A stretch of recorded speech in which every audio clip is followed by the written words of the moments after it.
I just read and read and read. I probably read 5 to 6 hours a day. See, one book might save you 5 years if you read it. Did you know there's books on how to be stronger, more decisive, be a speaker, be a leader, have a better effect on other people, develop your personality? Did you know there's books on that? Now that you have realized the importance of reading or listening to books, let us begin the third chapter of the book, The Power of Your Subconscious Mind. If you have not watched the first and second chapters, watch them first to understand well. Chapter 3. The Miracle Working Power of Your Subconscious. The power of your subconscious is enormous. It inspires you, it guides you, and it reveals to you names, facts, and scenes from the storehouse of memory. Your subconscious started your heartbeat, controls the circulation of your blood, regulates your digestion, assimilation, and elimination. When you eat a piece of bread, your subconscious mind transmutes it into tissue, muscle, bone, and blood. This process is beyond the ken of the wisest man who walks the earth. Your subconscious mind controls all vital processes and functions of your body and knows the answer to all problems. Your subconscious mind never sleeps and never rests. It is always on the job. You can discover the miracle-working power of your subconscious by plainly stating to your subconscious prior to sleep that you wish a certain specific thing accomplished. You will be delighted to discover that forces within you will be released, leading to the desired result. Here, then, is a source of power and wisdom which places you in touch with omnipotence, or the power that moves the world, guides the planets in their course, and causes the sun to shine. Your subconscious mind is the source of your ideals, aspirations, and altruistic urges. It was through the subconscious mind that Shakespeare perceived great truths hidden from the average man of his day. Undoubtedly, it was the response of his subconscious mind that caused the Greek sculptor, Phidias, to portray beauty, order, symmetry, and proportion in marble and bronze. It enabled the Italian artist Raphael to paint Madonnas, and Ludwig van Beethoven to compose symphonies. In 1955, I lectured at the Yoga Forest University, Rishikesh, India, and there I chatted with a visiting surgeon from Bombay. He told me about Dr. James S. Dial, a Scotch surgeon, who worked in Bengal before ether or other modern methods of anesthesia were discovered. Between 1843 and 1846, Dr. S. Dial performed about 400 major operations on the eye, ear, and throat. All operations were conducted under mental anesthesia only. This Indian doctor at Rishikesh informed me that the post-operative mortality rate of patients operated on by Dr. S. Dial was extremely low, probably 2 or 3%. Patients felt no pain, and there were no deaths during the operations. Dr. S. Dial suggested to the subconscious minds of all his patients, who were in a hypnotic state, that no infection or septic condition would develop. You must remember that this was before Louis Pasteur, Joseph Lister, and others who pointed out the bacterial origin of disease and causes of infection due to unsterilized and virulent organisms. This Indian surgeon said that the reason for the low mortality rate and the general absence of infection, which was reduced to a minimum, was undoubtedly due to the suggestions of Dr. S. Dial to the subconscious minds of his patients. They responded according to the nature of his suggestion. It is simply wonderful when you conceive how a surgeon, over 120 years ago, discovered the miraculous, wonder-working powers of the subconscious mind. Doesn't it cause you to be seized with a sort of mystic awe when you stop and think of the transcendental powers of your subconscious mind? Consider its extrasensory perceptions, such as its capacity for clairvoyance and clairaudience, its independence of time and space, its capacity to render you free from all pain and suffering, and its capacity to get the answer to all problems, be they what they may. All these and many more reveal to you that there is a power and an intelligence within you that far transcends your intellect, causing you to marvel at the wonders of it all. All these experiences cause you to rejoice and believe in the miracle-working powers of your own subconscious mind. Your subconscious is your book of life.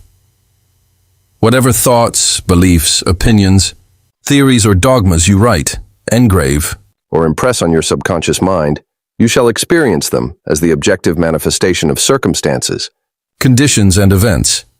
What you write on the inside, you will experience on the outside. You have two sides to your life: objective and subjective, visible and invisible, thought and its manifestation.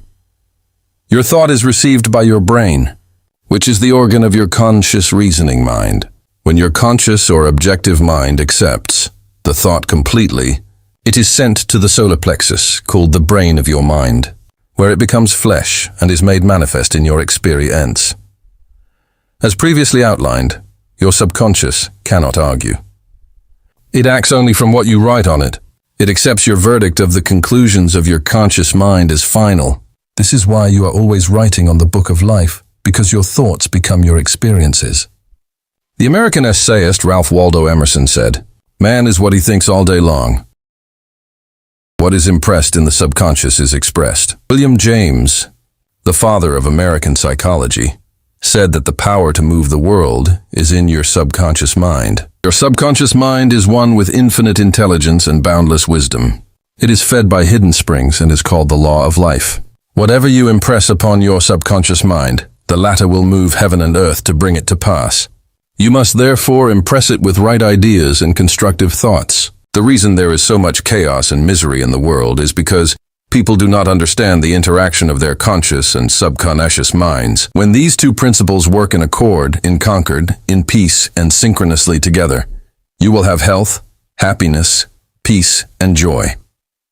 There is no sickness or discord when the conscious and subconscious work together harmoniously and peacefully. The tomb of Hermes was opened with great expectancy and a sense of wonder, because people believed that the greatest secret of the ages was contained therein. The secret was as within, so without. As above, so below. In other words, whatever is impressed in your subconscious mind is expressed on the screen of space. This same truth was proclaimed by Moses, Isaiah, Jesus, Buddha, Zoroaster, Laots, and all the illumined seers of the ages. Whatever you feel as true subjectively is expressed as conditions, experiences, and events. Motion and emotion must balance, as in heaven, your own mind, so on earth, in your body and environment. This is the great law of life. You will find throughout all nature the law of action and reaction, of rest and motion. These two must balance, then there will be harmony and equilibrium. You are here to let the life principle flow through you rhythmically and harmoniously. The intake and the outgo must be equal. The impression and the expression must be equal. All your frustration is due to unfulfilled desire. If you think negatively, destructively and viciously, these thoughts generate destructive emotions, which must be expressed and find an outlet. These emotions, being of a negative nature, are frequently expressed as ulcers, heart trouble, tension, and anxieties. What is your idea or feeling about yourself now? Every part of your being expresses that idea. Your vitality, body, financial status, friends, and social status represent a perfect reflection of the idea you have of yourself. This is the real meaning of what is impressed in your subconscious mind, and which is expressed in all phases of your life. We injure ourselves by the negative ideas which we entertain. How often have you wounded yourself by getting angry, fearful, jealous, or vengeful? These are the poisons that enter your subconscious mind. You are not born with these negative attitudes. Feed your subconscious mind life-giving thoughts, and you will wipe out all the negative patterns lodged therein. As you continue to do this, all the past will be wiped out and remembered no more. The subconscious heals a malignancy of the skin. A personal healing will ever be the most convincing evidence of the healing power of the subconscious mind. Over 40 years ago, I resolved a malignancy of the skin through prayer. Medical therapy had failed to check the growth, and it was getting progressively worse. A clergyman, with a deep psychological knowledge, explained to me the inner meaning of the 139th Psalm, wherein it says, "In thy book all my members were written, which in continuance were fashioned, when as yet there was none of them." He explained that the term book meant my subconscious mind, which fashioned and molded all my organs from an invisible cell. He also pointed out that inasmuch as my subconscious mind made my body, it could also recreate it and heal it according to the perfect pattern within it.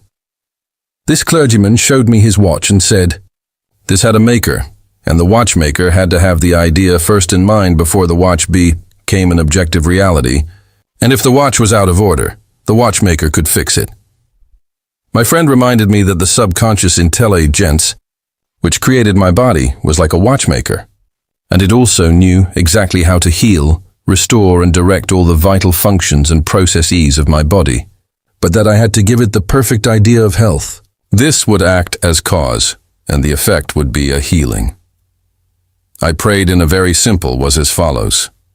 My body and all its organs were created by the infinite intelligence in my subconscious mind. It knows how to heal me. Its wisdom fashioned all my organs, tissues, muscles, and bones. This infinite healing presence within me is now transforming every atom of my being, making me whole and perfect now. I give thanks for the healing I know is taking place now. Wonderful are the works of the creative intelligence within me. I prayed aloud for about 5 minutes, 2 or 3 times a day, repeating the above simple prayer. In about 3 months, my skin was whole and perfect. As you can see, all I did was give life-giving patterns of wholeness, beauty, and perfection to my subconscious mind, thereby obliterating the negative images and patterns of thought lodged in my subconscious mind, which were the cause of all my trouble. Nothing appears on your body except when the mental equivalent is first in your mind, and as you change your mind by drenching it with incessant affirmatives, you change your body. This is the basis of all healing. Marvelous are thy works, and that my soul, subconscious mind, knoweth right well. Psalm 139:14. How the subconscious controls all functions of the body. While you are awake or sound asleep upon your bed, the ceaseless, tireless action of your subconscious mind controls all the vital organs of your body without the help of your conscious mind. For example, while you are asleep, your heart continues to beat rhythmically, your lungs do not rest, and the process of inhalation and exhalation, whereby your blood absorbs fresh air, goes on just the same as when you are awake. Your subconscious controls your digestive processes and glandular secretions, as well as all the other mysterious operations of your body. The hair on your face continues to grow whether you are asleep or awake. Scientists tell us that the skin secretes much more perspiration during sleep than during the waking hours. Your eyes, ears, and other senses are active during sleep. For instance, many of our great scientists have received answers to perplexing problems while they were asleep. They saw the answers in a dream. Oftentimes, your conscious mind interferes with the normal rhythm of the heart, lungs, and functioning of the stomach and intestines by worry, anxiety, fear, and depression. These patterns of thought interfere with the harmonious functioning of your subconscious mind. When mentally disturbed, the best procedure is to let go, relax, and still the wheels of your thought processes. Speak to your subconscious mind, telling it to take over in peace, harmony, and divine order. You will find that all the functions of your body will become normal again. Be sure to speak to your subconscious mind with authority and conviction, and it will conform to your command. Your subconscious seeks to preserve your life and restore you to health at all costs.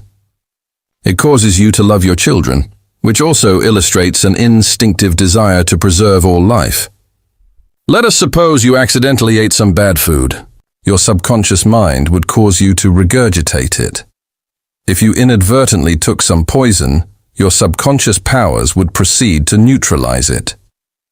If you completely entrusted yourself to its wonder-working power, you would be entirely restored to health. How to get the subconscious to work for you. The first thing to realize is that your subconscious mind is always working. It is active night and day, whether you act upon it or not. Your subconscious is the builder of your body, but you cannot consciously perceive or hear that inner silent process. Your business is with your conscious mind and not your subconscious mind. Just keep your conscious mind busy with the expectation of the best, and make sure the thoughts you habitually think are based on whatsoever things are lovely, true, just, and of good report. Begin now to take care of your conscious mind, knowing in your heart and soul that your subconscious mind is always expressing, reproducing, and manifesting according to your habitual thinking. Remember, just as water takes the shape of the pipe it flows through, the life principle in you flows through you according to the nature of your thoughts. Claim that the healing presence in your subconscious is flowing through you as harmony, health, peace, joy, and abundance. Think of it as a living intelligence, a lovely companion on the way. Firmly believe it is continually flowing through you, vivifying, inspiring, and prospering you. It will respond exactly this way. It is done unto you as you believe. Healing principle of the subconscious restores.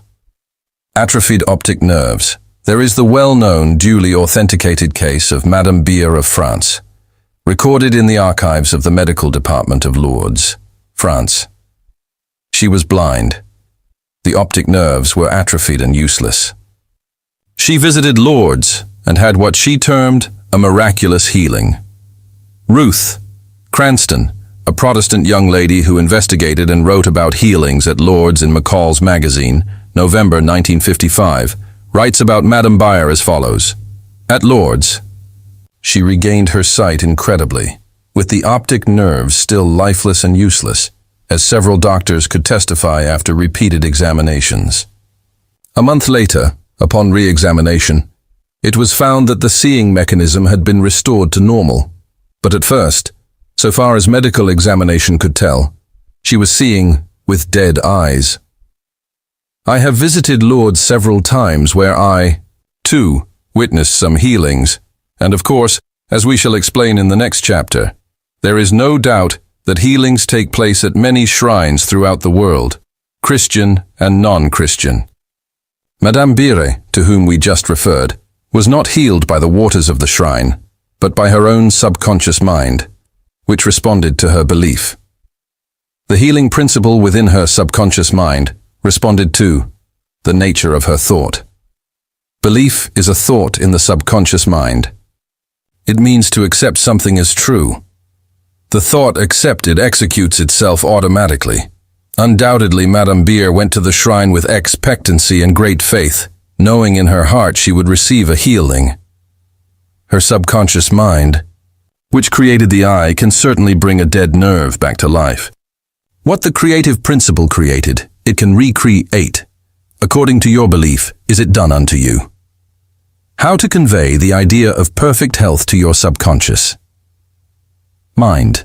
A Protestant minister I knew in Johannesburg, South Africa, told me the method. He used to convey the idea of perfect health to his subconscious mind. He had cancer of the lung. His technique, as given to me in his own handwriting, is exactly as follows. Several times a day, I would make certain that I was completely relaxed, mentally and physically. I relaxed my body by speaking to it as follows. My heart and lungs are relaxed. My head is relaxed. My whole being is completely relaxed. After about 5 minutes, I would be in a sleepy, drowsy state, and then I affirmed the following truth.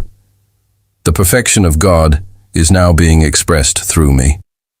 The idea of perfect health is now filling my subconscious mind. The image God has of me is a perfect image, and my subconscious mind recreates my body in perfect accordance with the perfect image held in the mind of God. While this minister had a remarkable healing, this is a simple, easy way of conveying the idea of perfect health to your subconscious mind. Another wonderful way to convey the idea of health to your subconscious mind is through disciplined or scientific imagination. I told a man who was suffering from functional paralysis to make a vivid picture of himself walking around in his office, touching the desk, answering the telephone, and doing all the things he ordinarily would do if he were healed. I explained to him that this idea and mental picture of perfect health would be accepted by his subconscious mind. He lived the role and actually felt himself back in the office. He knew that he was giving his subconscious mind something definite to work upon. His subconscious mind was the film upon which the picture was impressed. One day, after several weeks of frequent conditioning of the mind with this mental picture, the telephone rang by prearrangement and kept ringing while his wife and nurse were out. The telephone was about 12 feet away, but nevertheless he managed to answer it. He was healed at that hour. The healing power of his subconscious mind responded to his mental imagery, and a healing followed. This man had a mental block which prevented impulses from the brain reaching his legs. Therefore, he said he could not walk. When he shifted his attention to the healing power within him, the power flowed through his focused attention, enabling him to walk. Whatsoever ye shall ask in prayer, believing, ye shall receive. Matthew 21:22. Ideas worth remembering, Mindset. Your subconscious mind controls all the vital processes of your body and knows the answer to all problems. Prior to sleep, turn over a specific request to your subconscious mind and prove its miracle-working power to yourself. Whatever you impress on your subconscious mind is expressed on the screen of space as conditions, experiences, and events. Therefore, you should carefully watch all ideas and thoughts entertained in your conscious mind. The law of action and reaction is universal. Your thought is action, and the reaction is the automatic response of your subconscious mind to your thought. Watch your thoughts. 5. All frustration is due to unfulfilled desires. If you dwell on obstacles, delays, and difficulties, your subconscious mind responds accordingly, and you are blocking your own good. 6. The life principle will flow through you rhythmically and harmoniously if you consciously affirm, I believe that the subconscious power which gave me this desire is now fulfilling it through me. This dissolves all conflicts. You can interfere with the normal rhythm of your heart, lungs, and other organs by worry, anxiety, and fear. Feed your subconscious with thoughts of harmony, health, and peace, and all the functions of your body will become normal again. 8. Keep your conscious mind busy with the expectation of the best, and your subconscious will faithfully reproduce your habitual thinking. 9. Imagine the happy ending or solution to your problem. Feel the thrill of accomplishment, and what you imagine and feel will be accepted by your subconscious mind and bring it to pass. Chapter 5. Mental Healings in Ancient Times. Down through the ages, men of all nations have somehow instinctively believed that somewhere there resided a healing power, which would restore to normal the functions and sensations of man's body. They believed that this strange power could be invoked under certain conditions, and that the alleviation of human suffering would follow. The history of all nations presents testimony in support of this belief. In the early history of the world, the power of secretly influencing men for good or evil, including the healing of the sick, was said to be possessed by the priests and holy men of all nations. Healing of the sick was supposed to be a power derived directly by them from God, and the procedures and processes of healing varied throughout the world. The healing processes took the form of supplications to God, attended by various ceremonies, such as the laying on of hands, incantations, the application of amulets, talismans, rings, relics, and images. For example, in the religions of antiquity, priests in the ancient temples gave drugs to the patient and practiced hypnotic suggestions prior to the patient's sleep, telling him that the gods would visit him in his sleep and heal him. Many healings followed. Obviously, all this was the work of potent suggestions to the subconscious mind.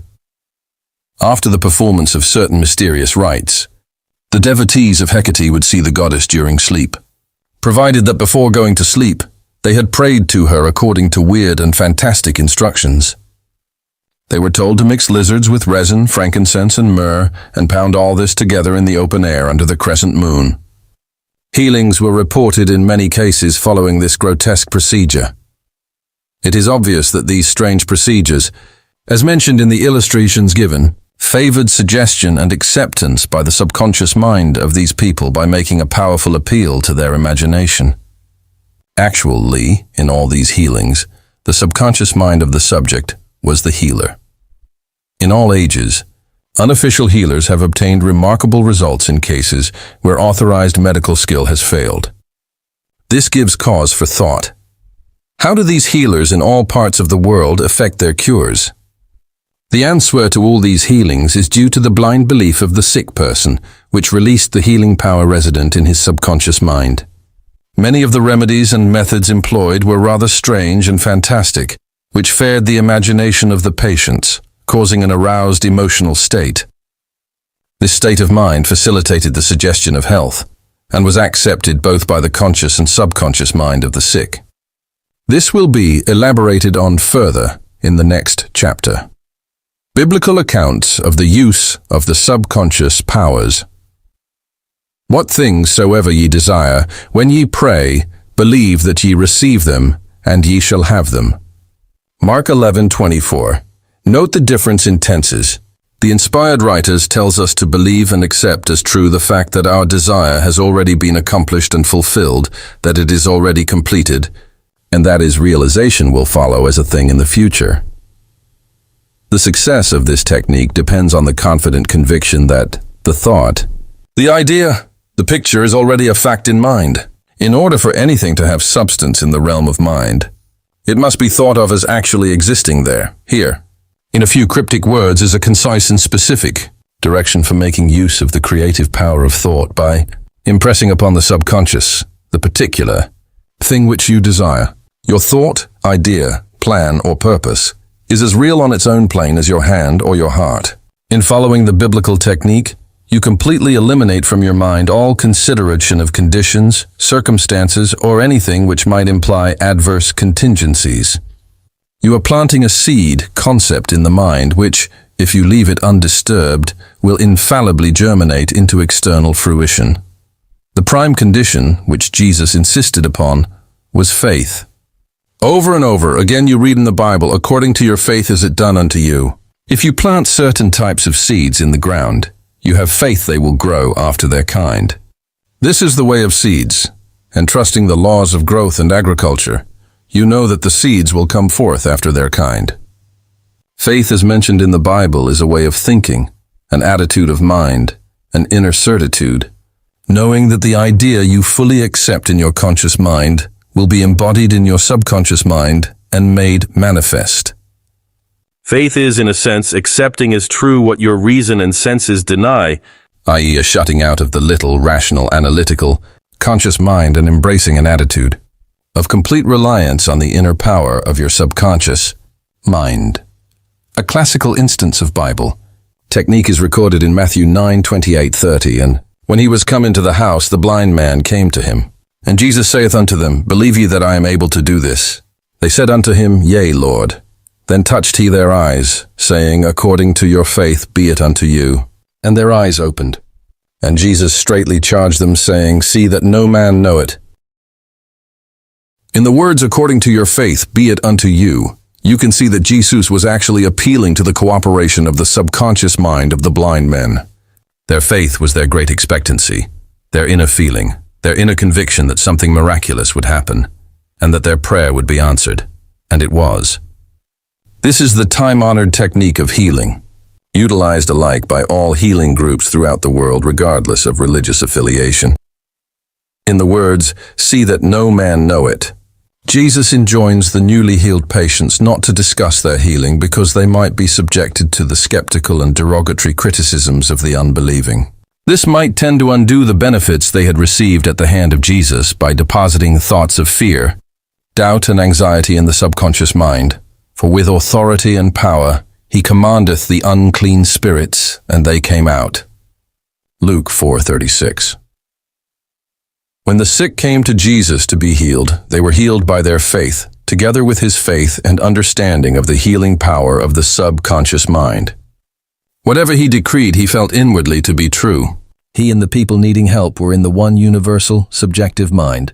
And his silent inner knowing and conviction of the healing power changed the negative, destructive patterns in the patient's subconscious.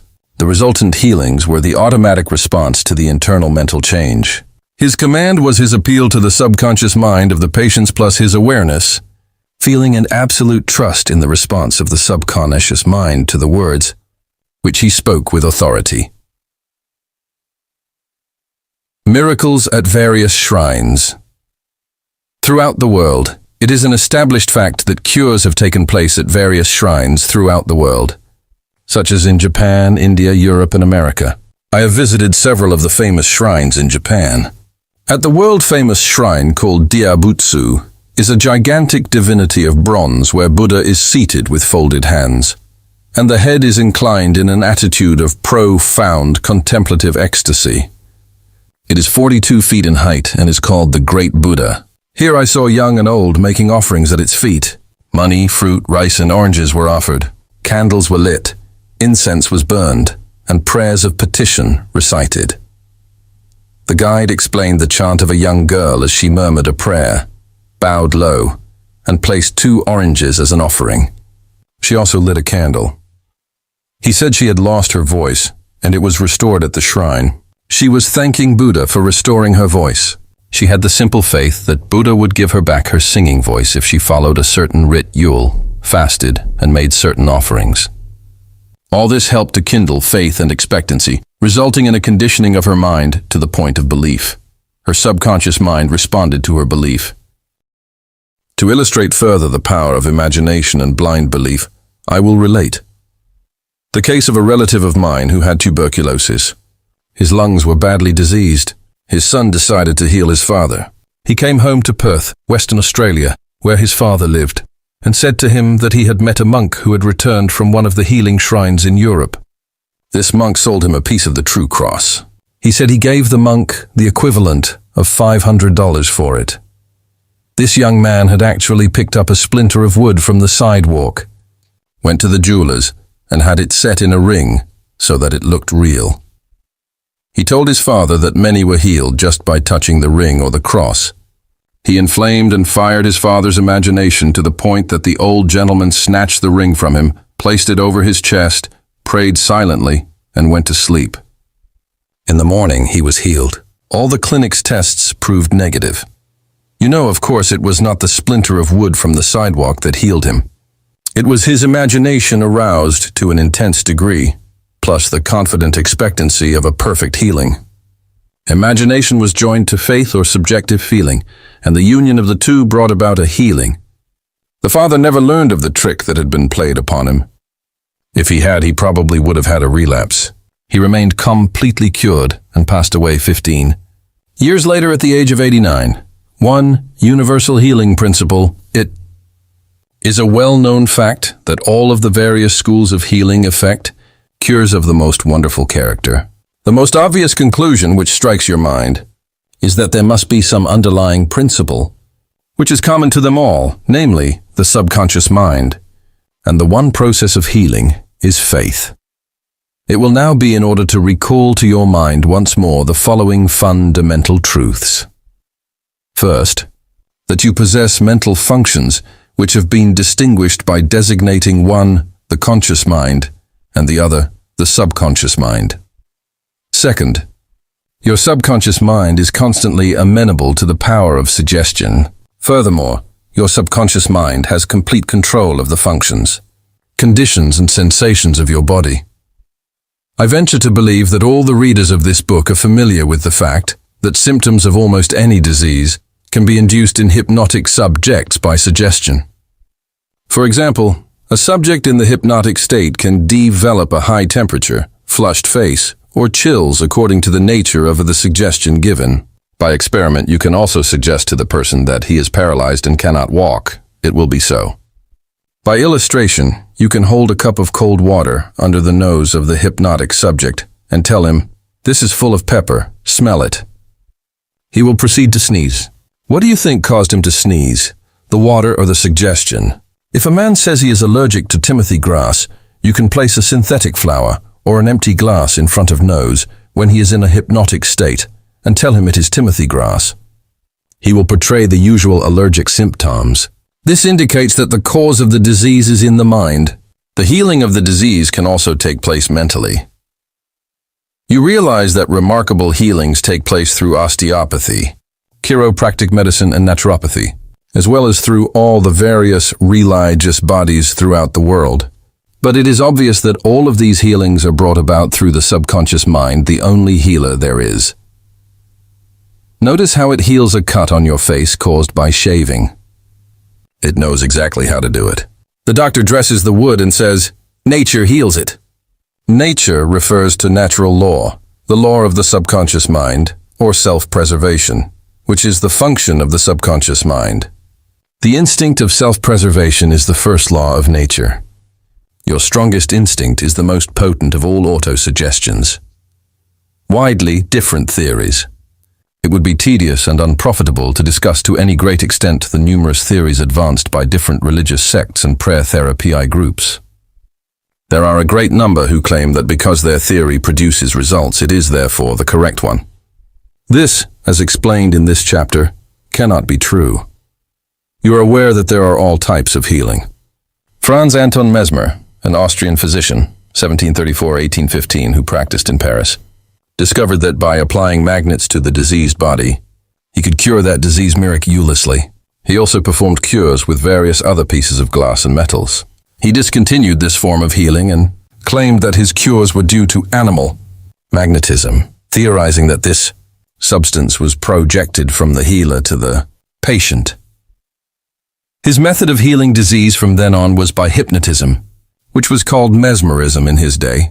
Other physicians said that all his healings were due to suggestion and nothing else.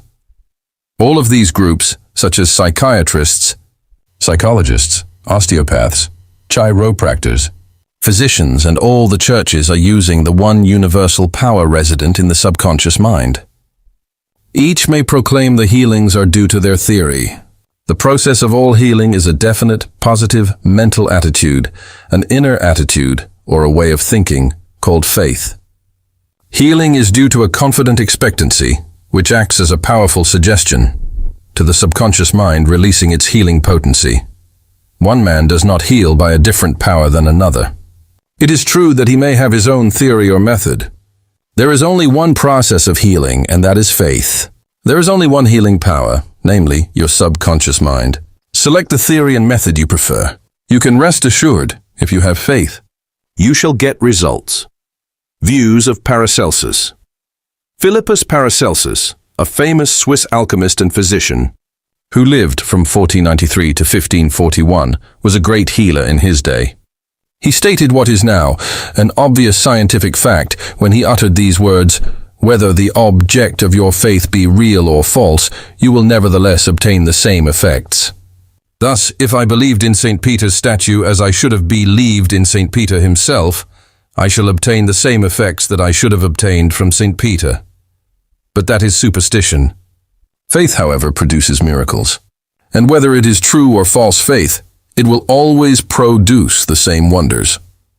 The views of Paracelsus were also entertained in the 16th century by Pietro Pomponazzi, an Italian philosopher and contemporary of Paracelsus, who said we can easily conceive the marvelous effects which confidence and imagination can produce, particularly when both qualities are reciprocated between the subjects and the person who influences them.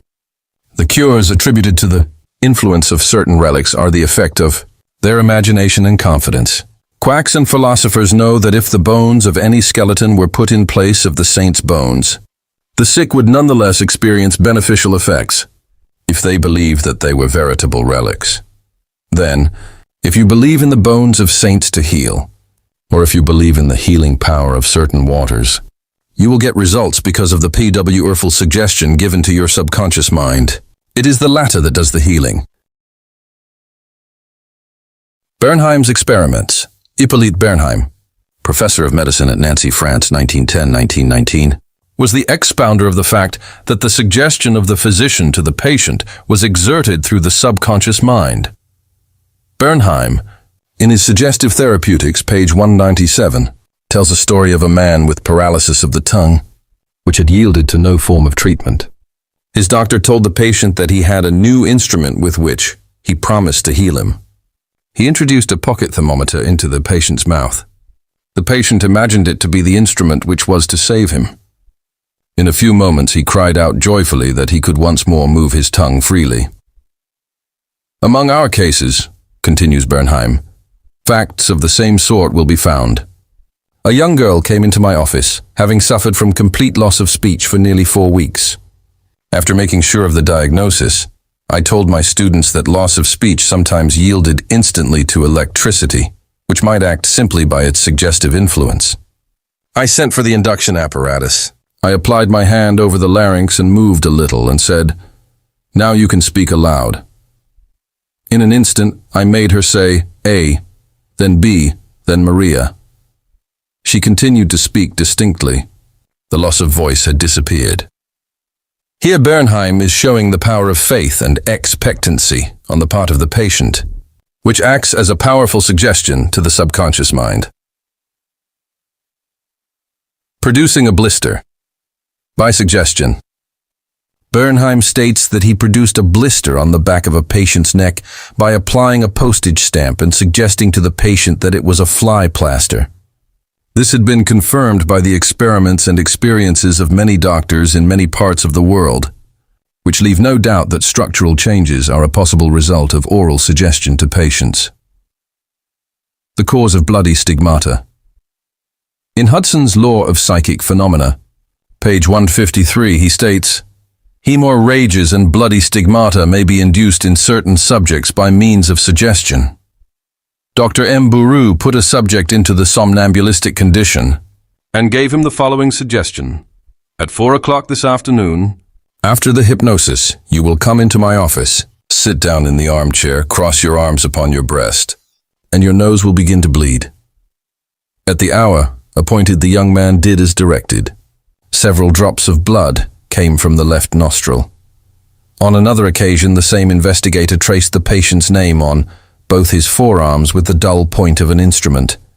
Then when the patient was in the somnambulistic condition, he said, at 4 o'clock this afternoon you will go to sleep, and your arms will bleed along the lines which I have traced, and your name will appear written on your arms in the letters of blood. He was watched at 4 o'clock and seen to fall asleep. On the left arm the letters stood out in bright relief, and in several places there were drops of blood. The letters were still visible 3 months afterward, although they had gradually grown faint. These facts demonstrate at once the correctness of the two fundamental propositions previously stated, namely, the constant amenability of the subconscious mind to the power of suggestion and the perfect control, which the subconscious mind exercises over the functions, sensations, and conditions of the body. All the foregoing phenomena dramatize vividly abnormal conditions induced by suggestion, and are conclusive proof that as a man thinketh in his heart, subconscious mind, so is he. Healing points, in review, Crow. Remind yourself frequently that the healing power is in your own subconscious mind. Know that faith is like a seed planted in the ground. It grows after its kind. Plant the idea, seed, in your mind. Water and fertilize it with expectancy, and it will manifest. The idea you have for a book, new invention or play, is real in your mind. This is why you can believe you have it now. Believe in the reality of your idea, plan, or invention, and as you do, it will become manifest. In praying for another, know that your silent inner knowing of wholeness, beauty, and perfection can change the negative patterns of the other's subconscious mind and bring about wonderful results. 5. The miraculous healings you hear about at various shrines are due to imagination and blind faith, which act on the subconscious mind, releasing the healing power. All disease originates in the mind. Nothing appears on the body unless there is a mental pattern corresponding to it. The symptoms of almost any disease can be induced in you by hypnotic suggestion. This shows you the power of your thought. There is only one process of healing, and that is faith. There is only one healing power, namely, your subconscious mind. Whether the object of your faith is real or false, you will get results. Your subconscious mind responds to the thought in your mind. Look upon faith as thought in your mind, and that will suffice.